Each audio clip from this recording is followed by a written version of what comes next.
you should not touch your Bitcoin and you shouldn't sell it. I mean, because I always saying Bitcoin for me is like I would have kids and I really have to take care about these kids because you don't have many. So that's the thing with all the borders you have. So we can bring as many as you have, and nobody can take the Bitcoin from me. So whenever I want to spend, I spend. When not, then I don't spend. And it's my own bank, but also the main reason what Bitcoin gave me, and I would also say all the other cryptocurrencies where I'm invested in, that when you for more time into this crypto and in the whole market, in the whole industry, for sure you will make some profits.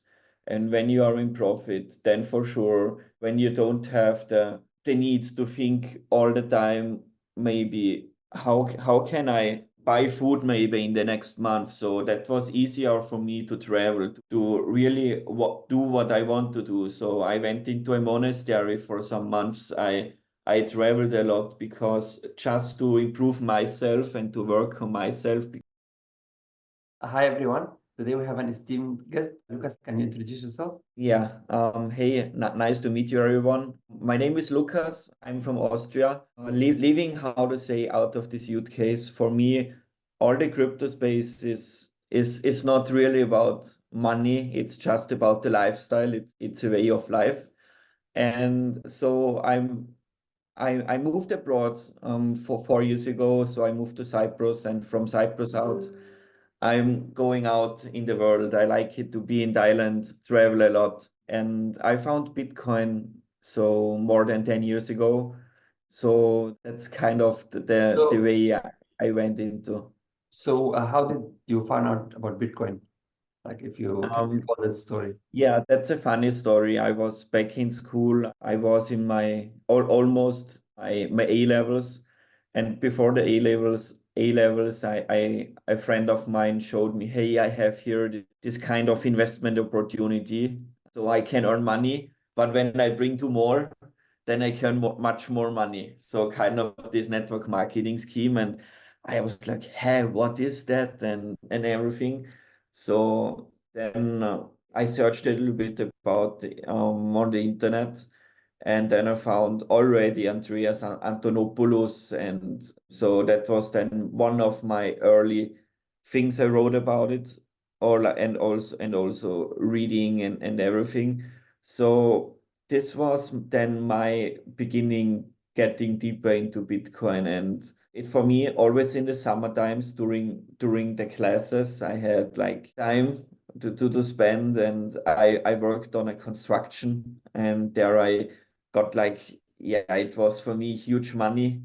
I got 3,500 euros every month. So for 2 months, I invested every year in the summertime. I invested this money into Bitcoin because otherwise I thought when I'm not putting the money into Bitcoin, I will go for party. So that was my opinion almost 10 years ago. How about Yeah. today? You see a lot of other projects and like sharing the marketplace with Bitcoin, at least the crypto in the crypto space. Like, do you Mhm. consider some other projects or like I maybe like Ethereum or something, or just focus on your Bitcoin? I was one, or was it 3 weeks ago? I have been on Madeira, on the Bitcoin Atlantis conference, and for me, it showed me again that there is a big market for decentralization and also for Bitcoin in general. But I am in my heart, I'm a Bitcoin kind of maxi, but I would never say that I'm kind of this Bitcoin maximalism, what you see on Twitter, what you see on these Bitcoin conferences, because in my opinion, that's a cult, and they all want to convince people to invest in Bitcoin. So for me, it's more like this. What's the real utility of Bitcoin? So it's peer-to-peer digital cash. So that's the main function. And we should show people how easy it is to send money and how cheap it is and all this. And that's maybe one of the real values of Bitcoin. Without this and without the third party, so no censorship. And that's for me kind of real values, and we should show people the utility, and then they will come from alone, you know. I don't want to bring Bitcoin to the people. I want that people come to Bitcoin. So that's kind of Outbound my, marketing. yes, exactly. But on the other side, Bitcoin is a meme. So Bitcoin for me is the first meme token and has no marketing agency. And that's also a way how to get people into Bitcoin. But so for me, Bitcoin is the key player, and I'm using different projects to maybe increase my Bitcoins. So I don't calculate in dollars. I don't calculate in euros. And then I see, okay, in which kind of projects I can invest to increase when I sell my Bitcoins. So this for sure I'm do. So I'm also into Ethereum.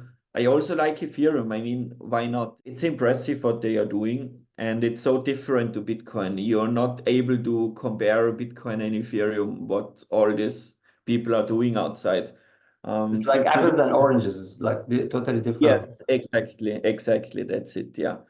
Yeah, and I So think share your perspective also. Like I've been also in Bitcoin for almost a decade or so, and it's like when I went in the space, it was just Bitcoin, but then all this technology yes, came up, and they have yeah, different use cases.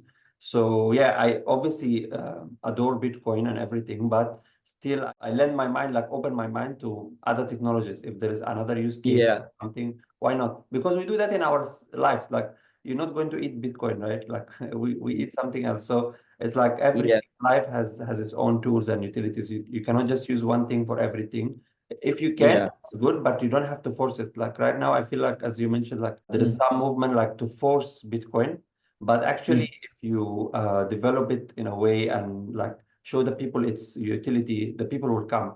Like right now with Lightning, actually, it like can overcome all of the disadvantages that we previously had in Bitcoin, especially within the yeah. last year. A lot of custodial, non-custodial solutions, rather Mm, for Bitcoin Lightning, are yeah. available right now. Like you can have like your own seed phrase for a wallet that's actually Mm, like supporting Lightning. So this is very interesting. Okay, so you've been mentioning that you traveled a lot. mhm. How did this having this Bitcoin in the background impact your travels, either positive or negative? Yeah, I mean, just to add something, what you said, what I really like also on Bitcoin, that there are really early Bitcoin adopters. They like OpenSats, for example, it's platforms.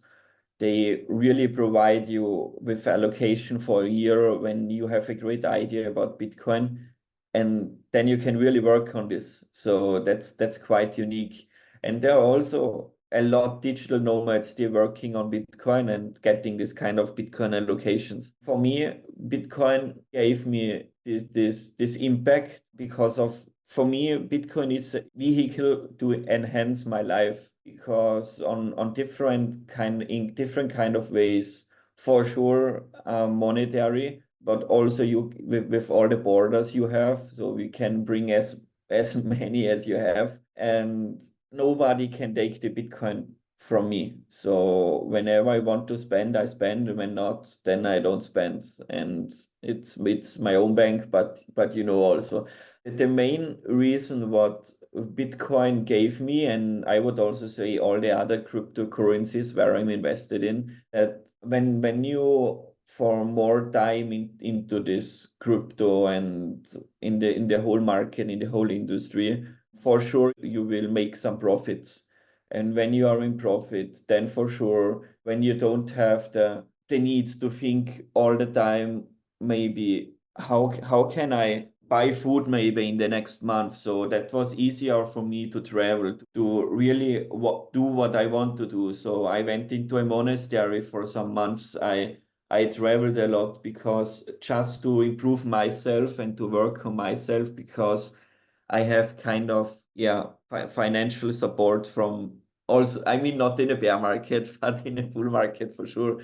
But it makes life maybe easier to really focus on the things you really want to do in the long term. So it as like a buffer or like Yes, this. exactly. And yeah, and for sure, I think that you should not touch your Bitcoin, and you shouldn't sell it. I mean, because I always saying Bitcoin for me is like I would have kids and I really have to take care about these kids because you don't have many. So that's the thing. So going back to the traveling, and you Yeah. mentioned like you will have your Bitcoin everywhere. So for example, Yeah. what solutions would you recommend to the average user? Like for example, hardware wallets, mobile wallets. What is the, like, you don't Yeah. have to say like specifically which system you use, but like in general, what do you suggest Yeah. people use? What I'm doing, I would recommend going with different solutions. I'm still using central exchanges to buy and trade my cryptos. But when it comes to the big ones, maybe the big 10, then I'm going to store it on hardware wallets. And I'm also travel with my hardware wallets. For Ethereum, for example, and for all these EVM tokens, I'm going to use Ledger because I will use it from maybe from a day-to-day time and I don't have to check anything or it's easy. I mean, we can talk about if it's the best solution, but for me it's still worth it and I use it since many years. For Bitcoin, I'm still going with a mobile wallet, maybe with Trust Wallet and also with Blue Wallet. I really like this one. And for when I'm traveling, I Have you still have tried the liquid Bitcoin in Blue Wallet? on Blue Wallet. I think they have the liquid Bitcoin. You mean the Lightning Wallet or Yeah, maybe it's Liquid? some other wallet. Yeah. Yeah, yeah, Yeah. yeah. So, I use this one too. Yeah, so how about Lightning? Do you use Lightning? yeah. I use Lightning. I have. Oh, I think in Austria I was maybe the second or the third one who had a Lightning node online. So pretty cool. Yeah, So you are a yeah. developer yourself? No, I used in the beginning my node, this service. I created my Raspberry Pi, connected it and just went through good content from what's his name? I think Stefan Livera, yes. And he created very good content about how to use Lightning wallets, how to install and everything. So I have done this, I think, I don't remember how many years ago, but right now I don't have a Lightning node online. I had always one online and then another one, but it takes time of Yeah, time because Lightning is relatively new. I mean, like it's still developing. yeah. But have you managed to use it anywhere while you travel? Like Lightning? Yes. Yeah, yeah. I know a coffee place in Chiang Mai where you can buy with Lightning, but for me it's also cool when you talk with friends or you send money for friends and there are these NFC cards where you can put on your Lightning money and you can pay them with through LND. So I also like this. But in general, I'm a big fan of Lightning, but there is still some many things to do because when you are not a tech guy like me and you open channels, you have to manage the channels, you have to rebalance the channels. And when you forget it and the node is down, you need a static channel backup. Maybe you didn't have done backups. Then what happened with your Bitcoins in the channels? So it's But I think right now there's a lot of easier solution like the Phoenix wallet and a lot of solutions. yes, Phoenix is pretty good. Yeah, Phoenix is sick. Yeah, I like it too. Yeah, Yeah. and if you want to add liquidity, you just basically they have a service to add liquidity, so you don't need to worry about Yeah. receiving large Yeah, amounts. exactly. Yeah. So Phoenix is amazing for this one. Perfect. Okay, so Yeah. how about like This episode is sponsored by DegreeSign. CoinExams platform was purpose-built by DegreeSign to be one of the best-performing platforms in the crypto space. DegreeSign is an agency developing web products with a long experience of building products from scratch for maximum performance and stability. Start today. Just email make@degreesign.com. so basically, if I understand correctly, Bitcoin enhances your financial independence in general. Yes, Travel from exactly. one place to another, you don't need to worry about, oh, I have to open a bank account in this some other country because you mentioned like you lived in Cyprus sometime, you also lived in Austria. So like you Yeah. have multiple, let's say multiple homes or multiple residences. So it's easier to move in between them. You don't To be honest with you, I'm not living in Austria. I'm just here because I really like it. And I mean, I'm speaking German and I like the mountains and I really like spending time here. I moved to Cyprus to really get deeper into Bitcoin. The community there is amazing. And and also when I do crypto trading, whatever, that's maybe one of the places to be. Do they have It's some local exchanges there, or do you just use the major ones, yes. Binance? Yeah, Okay, I interesting. I'm Yeah, I mean, yeah, I'm using usual exchanges like big ones. That's why I think I'm dealing with at least one of my service providers or providers with the servers and stuff, and they are based in Cyprus and they accept crypto. So maybe that's why they choose Cyprus. Yeah, yes, So yeah. the regulation there is like more crypto friendly, is it? It's very crypto friendly, similar to Portugal in yeah, And it's and also also a part of Spain. the European Union, so it's almost the same, but like you have the Yeah. added of the Mhm. Mhm. perfect, very interesting. So you Yeah. mentioned also that you had like some dabble in some other cryptos. So how do you basically, do you have any specific strategies or a way to manage this portfolio? What I always do is I'm going to check which kind of narratives or segments out there. I mean, 2015, there was just this money segment, and then I've chosen Bitcoin because there is also Litecoin, Dash, I remember this. And I went to the first one. So I just took Bitcoin because that's the biggest, that's the first one, that's the leader. When I'm thinking about the narrative, maybe smart contract, then it's bigger. But for me, it's also I just use Ethereum and I'm just buying Ethereum because I'm thinking everything related to smart contracts will happen and will always happen on Ethereum. Maybe that's not the way to go, but for me, it's still the biggest player and I'm into this. For sure, I'm a little bit invested also in Solana or in this kind of, but for me, Have biggest you player thought about the is BNB chain, the BNB smart chain? yes. I mean, everything related to the beacon chain in the beginning, it was quite fun because also in the code was written Ethereum. So that's kind of copy. I like that the lower fees on the Binance Smart Chain right now. It's good for launching games and projects in the last bull run. But when something spreading like this, you also have lots of scams, lot of these things on this chain also, you remember.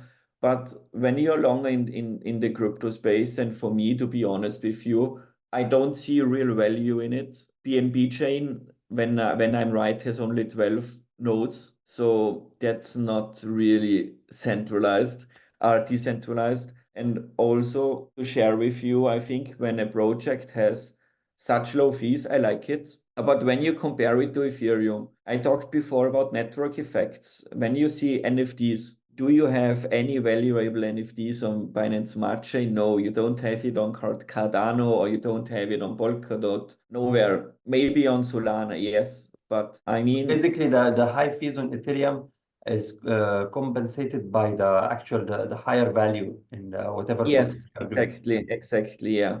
That's what I'm saying. And I mean, I'm still use Binance Smart Chain as well.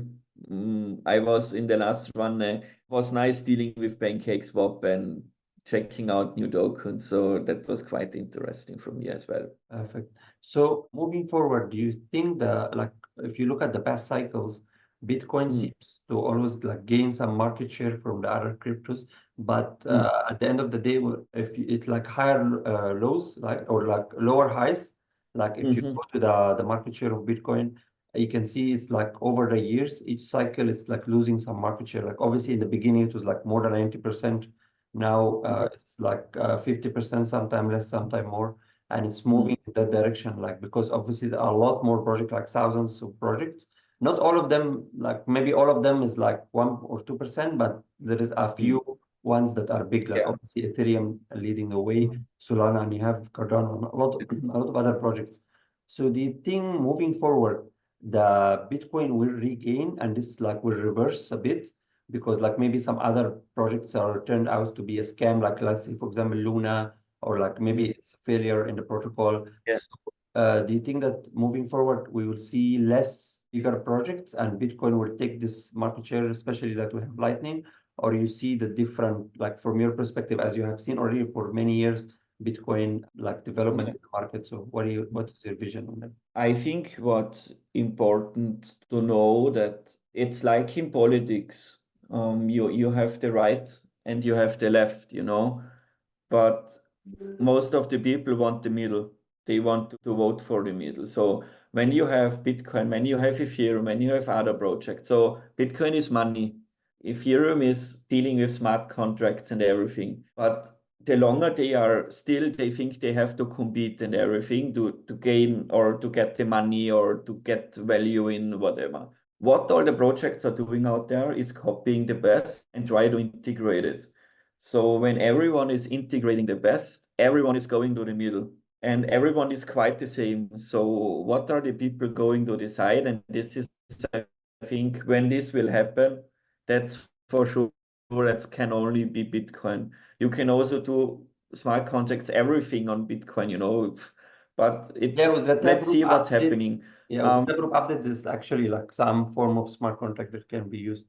Yes, We already have yeah. like Omni layer for USDT on a Bitcoin. So yeah, I mean, eventually, yes, Yeah. you're correct. I mean, it's like the example you mentioned about BNB chain being a copy of Ethereum. So what they did is that they copied Ethereum EVM protocol, but Yeah. they copied some Bitcoin features like having a limited amount of supply. So yeah, Yeah. like a combination. True. Yeah. Yeah. But I'm thinking for sure that Bitcoin will not get back to this 80% dominance or 70 or maybe not only 60 in the whole crypto market, because when you see every year or every bull run there is coming out the new narrative, and now with gaming and with AI there will go in huge amount of money in. So I'm sure about this. And then you also have Ethereum, you have all these ecosystems, you know, with the coins like Solana, you have Aptos, so many, and people invest in everything. And the more kind of blockchains out there and ecosystems are also Cosmos. I mean, I think it's also good to have this kind of different ways and technologies, so you can see where you want to invest your money or what you really like there, like IBC on. I really like this. So I was also Luna investor, but I didn't get it out there. But anyways, so I'm not thinking that Bitcoin is going back to this dominance like 5-6 years ago, but it will still hold the value of everyone. Yeah, it's like it's going to be, as they mentioned, like digital gold. So it's basically Exactly the like saving this. account, Yeah. and the others is like maybe the current account.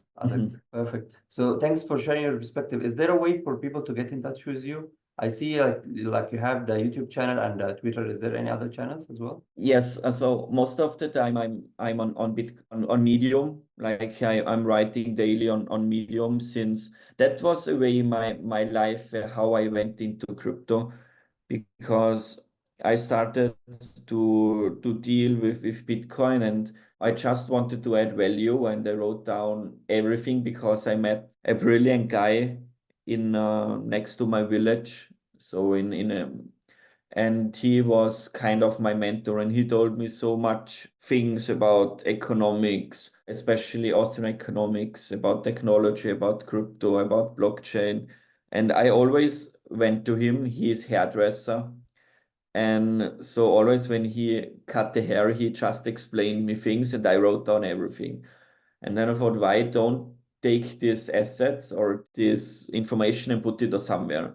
So I started my Medium blog, and I gained now almost 6,000 followers. So that's pretty cool.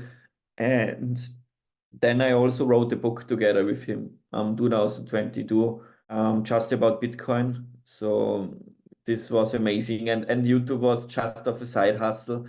So most of the time I'm on Twitter and Twitter and Medium, and I'm starting now because this was really interesting. I had already a Nostr relay 1 year ago, but now I want to get more and deeper into Nostr. Perfect. So I will share all these links, and yeah, Nostr is amazing. Yeah, I will share with you.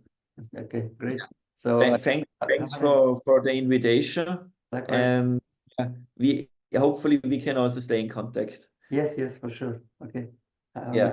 Bye. Yeah. Bye bye.